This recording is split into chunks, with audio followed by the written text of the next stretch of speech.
पहला क्वेश्चन है र और म से कौन सी ध्वनि निर्मित होगी। ठीक है, र पहले उच्चारित होगा, म बाद में। ठीक है, ऐसा कब होता है? जब हम म के ऊपर क्या चढ़ाएं? र। समझ गया ना? जैसे हम लिख रहे हैं, मान लो निर्मल, क्या लिख रहे हैं? निर्मल। तो ये है क्या बताओ? अगर इसको हम तोड़ करके लिखें, ऐसा है या नहीं? तो इसको हमने कहां उच्चारित करा? म से पहले। तो इसका मतलब अगर र म से पहले है तो कौन सा वाला होगा? ये वाला होगा। कौन सा स्वर मूर्धन्य स्वर है? मूर्धन्य, मूर्धन्य मतलब जीभ की जो नोक है वो कहां टकराए? मसूड़े और आपके तालू के ठीक जॉइंट स्थल पर, मूर्धन्य बोलते हैं जिसे। री, री, री क्या है? मूर्धन्य है। उ क्या है? ओष्ठ, ओठ से बनता है। ए क्या है? कंठ तालव्य। और आ क्या है? कंठ। समझ गया ना? तो सबके अलग अलग उच्चारण स्थल है। अगला क्वेश्चन है, गांधी जी को भारत का राष्ट्रपिता कहा जाता है, रेखांकित पद में कौन सी संज्ञा होगी? अब इसमें क्या लगा है? गांधी। गांधी वैसे तो किसी की जाति है लोगों की, समझ गया ना? लेकिन यहां गांधी जी शब्द किसके लिए प्रयोग किया गया है? महात्मा गांधी। और महात्मा गांधी के लिए प्रयोग किया गया है, इसीलिए ये क्या है? व्यक्तिवाचक संज्ञा। यहां पर एक व्यक्ति के लिए गांधी जी आया है। ठीक है, इसलिए क्या होगा? हाँ, व्यक्तिवाचक संज्ञा होगा। अगला, किस किस से लड़ते फिरोगे? वाक्य में रेखांकित पद होगा। किस किस, किस किस से लड़ते फिरोगे? किस से लड़ते फिरोगे? अब पुनरोक्त शब्द है, समझ गया ना? एक शब्द को दो बार लाया है अतिशयता लाने के लिए, नहीं तो होता क्या? किस से लड़ते फिरोगे? किस किस से लड़ते, ये लड़ने वाला कोई आदमी तो होगा, होगा या नहीं? और जब आदमी को क्या होगा? नाम होगा। अब यहां पर नाम तो दिया नहीं है, तो इसका मतलब क्या है? जब कोई शब्द हम संज्ञा के बदले प्रयोग में लाते हैं तो वो क्या होता है? सर्वनाम। तो किस किस शब्द यहां पर किस भूमिका में है? सर्वनाम। वैसे तो किस सर्वनाम की उसमें नहीं है ना परिभाषा में, जो आपने सर्वनाम लिखे 11 उनमें किस था? नहीं था। यहां किस का मतलब कौन कौन है जिनसे तुम लड़ना चाह रहे हो, कहने का मतलब है। समझ गया ना? इसका मतलब ये कौन है? किस किस, कोई लोग हैं और लोगों का नाम होता है, इसलिए वो संज्ञाएं होती हैं। लेकिन यहां संज्ञा के बदले किसका प्रयोग किया गया है? हाँ, सर्वनाम का। तो किस किस यहां सर्वनाम की भूमिका में। हलवाई शब्द का सही स्त्रीलिंग शब्द होगा हलवाई। हलवाइन क्या होगा? हलवाइन, ये वाला। ठीक है, हलवाइन शब्द किसका? हलवाई का स्त्रीलिंग। अगला, निम्नलिखित में से पुल्लिंग शब्द है। आवाज, मेरी आवाज आ गई, क्या है? स्त्री। मेरी आवाज आ गया होता तो क्या होता?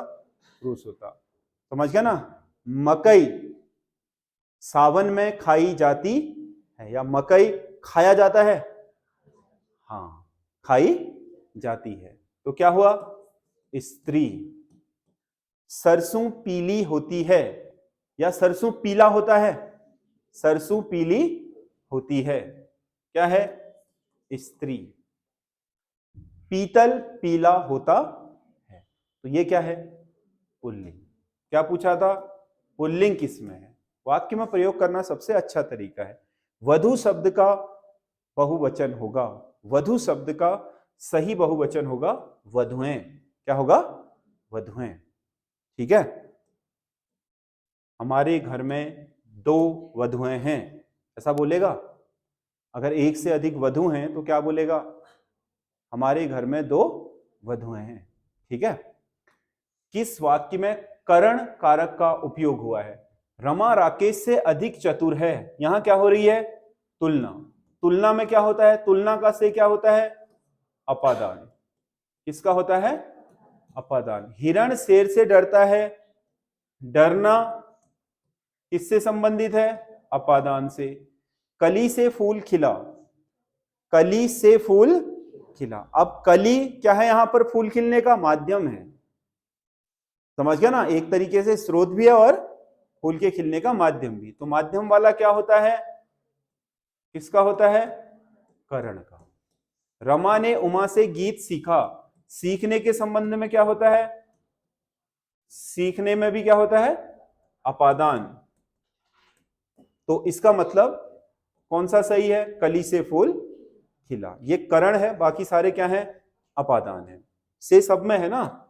अगला क्वेश्चन है, मैंने मेले में 4 किलो मिठाई खरीदी, वाक्य में विशेषण होगा। मैंने मेले में 4 किलो मिठाई खरीदी। अब यहां देखो 4 क्या आ गई? संख्या आ गई, और मिठाई क्या है? अपने आप में द्रव्यवाचक संज्ञा है या नहीं है? गिनती की नहीं है, बल्कि क्या है? 4 किलो, किलो में क्या मापा जाता है? द्रव्यमान, तो द्रव्यवाचक है, सीधी सी बात है। तो द्रव्यमान किसमें? परिमाण, मात्रा में मापा जाता है। तो यहां 4 होने के बावजूद भी ये संख्यावाचक नहीं होगा, क्या होगा? परिमाणवाचक। क्या होगा? परिमाणवाचक। क्योंकि देखो संख्या आई है, इसमें कोई दो राय नहीं है, लेकिन संख्या आने के बावजूद भी संख्या लगी किसके साथ है ये भी तो देखो। संख्या क्या बता रही है? किलो की, किलो बता रही है, और किलो हमेशा क्या होता है? मात्रा में होता है, ना कि संख्या में व्यक्त। समझ गया ना? तो द्रव्यवाचक संज्ञाओं को मात्राओं में ही व्यक्त किया जाता है, इसीलिए वो क्या होती हैं? उनके साथ जो विशेषण लगते हैं वो परिमाणवाचक विशेषण है, चाहे वो संख्या में ही क्यों ना हो। इसीलिए यहां पर संख्यावाचक नहीं होगा, ध्यान रखना, ना अनिश्चित ना निश्चित। ठीक है, क्योंकि बहुत हद तक विशेषण की प्रवृत्ति किससे तय होती है? उसके विशेष्य से। संज्ञा का क्या रिएक्शन है? आपने कहा मुझे कुछ रुपये दे दो, तो रुपये गिनने वाली बात है ना। तो यहां पर कुछ क्या होगा बताओ? क्या होगा? अनिश्चित संख्यावाचक। आपने कहा मुझे कुछ मक्खन दे दो, अब यहां मक्खन क्या है? मात्रा बताने में, क्योंकि वो 1 2 में तो गिना नहीं जाएगा, क्या होगा? मात्रा बताएगा। तो यहां पर कुछ क्या हो गया है? हाँ, तो ये चीज हमेशा ध्यान में रखनी है कि डायरेक्ट कुछ आ गया है तो निर्णय नहीं ले लेना है कि विशेषण ही है। देख लो किस विशेष्य के साथ लगा है। इंडिपेंडेंट पूछेगा नहीं ऐसे शब्दों को, क्यों पूछेगा स्वतंत्र रूप से कि कुछ शब्द में कौन सा विशेषण होगा? समझ गया ना? अगर पूछ भी ले रहा है तो फिर कुछ शब्द में कौन सा विशेषण होगा? तो परिमाणवाचक, सीधी सी बात है। लेकिन पूछेगा नहीं इंडिपेंडेंट, हमेशा विशेषण को किसके साथ? ऐसे विशेषणों को विशेषकर विशेष्य के साथ पूछेगा। इससे क्या होता है? आप विशेषण को आपके क्लियर करने के लिए विशेष्य जरूर देखोगे कि संज्ञा क्या है आखिर यहां पर, या सर्वनाम क्या है। अगला क्वेश्चन है, पठनीय शब्द व्याकरण की दृष्टि से होगा। वैसे तो पठ क्या है? धातु, यानी कि क्या है ये? क्रिया शब्द। पठ क्या है? क्रिया शब्द। पठनीय, अब पठनीय का मतलब पढ़ने योग्य। अब क्या बता रहा है वो? किसी चीज का गुण बता रहा है। समझ गया ना? तो इसका मतलब यहां पर क्या हो गया है? विशेषण। पठनीय, यह पुस्तक पठनीय है, यानी कि पुस्तक की विशेषता क्या है? उसे पढ़ा जा सकता है। समझ गया ना? तो इसका मतलब ये क्या हो गया? विशेषण हो गया यहां पर। ठीक है, अगला क्वेश्चन है, गीता आम खा रही है, वाक्य में क्रिया होगी। गीता आम खा रही है, गीता करता है, आम कर्म है और खाना क्रिया है, तो क्या है ये? सकर्मक क्रिया। क्या है? अकर्मक तो वैसे ही नहीं होगी, प्रेरणार्थक है नहीं। गीता सुरेश से आम खिलवाती है होता तो क्या हो जाता? हाँ, द्विकर्मक भी नहीं है, क्योंकि कर्म क्या है? एक। क्या है? एक। ठीक है, किस शब्द में सु उपसर्ग नहीं लगा है? सूक्ति, उक्ति के आगे सु लगा है। समझ गया ना? सुधन उक्ति, क्योंकि उसमें लगता छोटा है, क्योंकि ये क्या है? दीर्घ संधि से बना है, तो इसीलिए यहां बड़ा हो गया है। लेकिन उपसर्ग क्या है इसमें? सुई है, ये ध्यान रखना। सुंदर, सुंदर शब्द में नहीं है उपसर्ग, क्योंकि सुंदर अपने आप में कंप्लीट शब्द है, पूर्ण शब्द है, ये मूल शब्द सुंदर ही है। समझ गया ना? सु हटा दो, इसका कोई अर्थ ही नहीं रह जाता। समझ गया ना? इसका मतलब सुंदर शब्द में सु का उपसर्ग के रूप में प्रयोग। अब इसमें देखो, सुमन, मन के आगे सु लगा है, अच्छा मन, सुमन का मतलब क्या हो गया? अच्छा। और स्वागत, सुधन आगत, इसमें भी सु लगा है, तो इसका मतलब सु उपसर्ग किसमें नहीं लगा है? सुंदर में। अगला क्वेश्चन है, परिश्रमी व्यक्ति ही सफलता प्राप्त करता है, वाक्य है। परिश्रमी व्यक्ति ही सफलता प्राप्त करता है, एक ही उद्देश्य, एक ही, कौन सा वाक्य? सरल वाक्य। इसमें दो उपवाक्य है ही नहीं, एक ही उपवाक्य है सीधा सीधा, परिश्रमी व्यक्ति ही सफलता प्राप्त करता है। ठीक है, अगला, कामायनी एक उच्च कोटि का काव्य है, वाक्य में अशुद्धि का प्रकार है। शब्द चयन की नहीं दिख रही है, कोई भी शब्द चयन नहीं। कामायनी एक उच्च कोटि का काव्य है, ठीक है। क्रम की, क्रम भी सही है, सब सही। वचन संबंधी काव्य है, ठीक है, कोई त्रुटि नहीं है।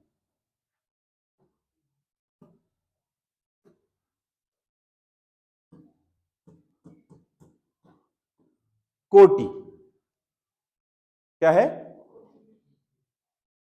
कोटि, यहां पर क्या उच्च कोटि का नहीं, कोटि का काव्य होगा, ठीक है, इसीलिए इसमें कोई त्रुटि नहीं है, छोटी ई की मात्रा नहीं होगी। तुम सोच रहे होगे कोटि, कोटि में तो छोटी ई होती है, उच्च कोटि का काव्य है, ठीक है, इसीलिए क्या इसमें यहां से संबंधित जो भी आपके चीजें दी हैं, शब्द चयन भी ठीक है, क्रम भी ठीक है, वचन भी ठीक है, और ये भी ठीक है, कोई त्रुटि नहीं। समझ गया ना? तो इस प्रश्न के हिसाब से, इसके दिए गए विकल्पों के हिसाब से इनमें से कोई भी त्रुटि नहीं है, ठीक है। अगला क्वेश्चन है, निम्नलिखित में से कौन सी बोली उत्तर प्रदेश की नहीं है? मैथिली, कन्नौजी, भोजपुरी या ब्रज? मैथिली बिहार में बोली जाती है, समझ गया ना? बाकी कन्नौजी, कन्नौज उत्तर प्रदेश में, और आपका ब्रज, ब्रज उत्तर प्रदेश में। भोजपुरी तो पूर्वी, पूरे संपूर्ण उत्तर प्रदेश की है। पूर्वी उत्तर प्रदेश में समस्त क्षेत्र में क्या बोली जाती है? गोरखपुर आदि में भोजपुरी बोली जाती है। तो इसका सही आंसर मैथिली होगा। ये आपका किसकी है? बिहारी की बोली है। कौन सा एक हाथी का पर्यायवाची शब्द है? हाथी का क्या होता है? मतंग। क्या होता है? मतंग। श्री गणेश शब्द का विलोमार्थक है। श्री गणेश मतलब किसी चीज को शुरू करना, और इति श्री का मतलब किसी चीज को समाप्त कर देना। इसकी इति श्री हो गई, यानी कि ये समाप्त, इसका श्री गणेश करो यानी कि शुरू करो, ठीक है। अगला, निम्नलिखित में से कौन सा शब्द देशज है? देशज, लाश तुर्की भाषा का शब्द, कैची तुर्की भाषा का शब्द, बेगम तुर्की भाषा का शब्द, जूता क्या? देशज। देशज मतलब जो हमारी देश की भाषाओं के किसी अंदर से ही आया है, लेकिन स्रोत मालूम नहीं है, तत्सम तद्भव तो नहीं है, लेकिन है अपने ही देश के किसी स्थानीय भाषा से आया हुआ, सीमाओं के अंदर से ही। निम्नलिखित में से किस एक में विसर्ग संधि है? निह धन अंतर, पहले में ही विसर्ग हो गई है। निह धन अंतर, यदि विसर्ग से पहले भी स्वर हो और विसर्ग के बाद भी स्वर हो तो विसर्ग रौ में बदल जाता है, समझ गया ना? इसीलिए निहधन अंतर का ये किस में बदल गया है?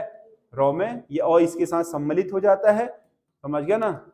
ये रौ में बदला तो और रौ मिल करके पूरा रौ हो गए। आगे क्या? निरंतर, समझ गया ना? इसी में विसर्ग संधि है। बाकी ये तो क्या है? दिक धन गज, क्या है ये? आपका व्यंजन संधि। समधन योग, ये भी व्यंजन संधि। उत धन श्वास, उत धन श्वास, ये भी क्या? व्यंजन संधि। ये है विसर्ग। शुद्ध वर्तनी का चयन कीजिए, शुद्ध वर्तनी का चयन कीजिए। विदुषी, पहली सही है, पहली वर्तनी सही है, विदुषी, ठीक है। ये आपका विदुषी लिखा है इसलिए गलत है, विदुषी होता है। इन दोनों में समानता लग रही है ना, लेकिन ये वो है, ये बौ है, विदुषी नहीं होता। क्या होता है? विदुषी। मात्राएं इसमें भी सही है, लेकिन वर्ण गलत है इसमें, इसमें वर्ण भी सही है। तो ये 20 क्वेश्चन है।